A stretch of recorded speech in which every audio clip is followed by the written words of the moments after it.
I ran into the post office one day, and I ran into a guy named Nick Judson, and Nick used to run the Opera House Cup race.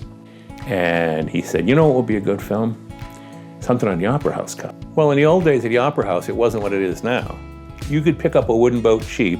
A lot of them had been towed out of the water and were waiting for a chainsaw because fiberglass is what people wanted. So guys bought these boats, tried to live on them, tried to fix them up as best they could, and that was how the Opera House Cup started.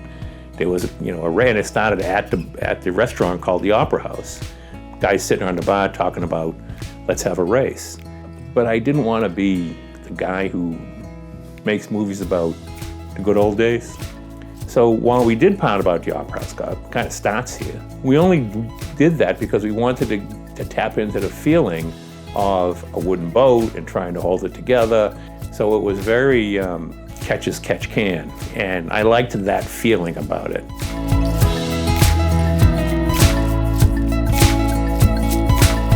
These people in it are all in it for a lifestyle reason. And so that's what kind of made us keep going for it. People just told us who to go talk to. They say, have you talked to this guy? Have you talked to that guy?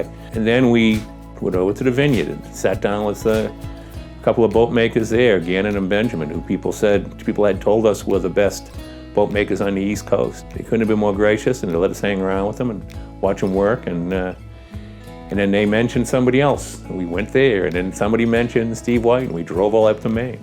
Again, that interview was a guy named John Wilson. He started Wooden Boat Magazine. And when we got finished with that interview, I had two camera guys, Dan and Tom McGlynn.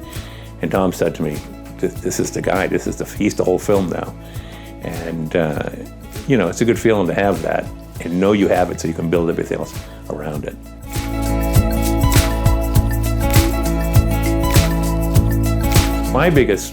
The most fun I had was not the racing and not being on boats, but it was talking to the guys who built them. Because if there is ever a job full of people who are soulful, that's it. Guys that work with their hands building boats, out of trees, powered by the wind. And everyone we met was like that.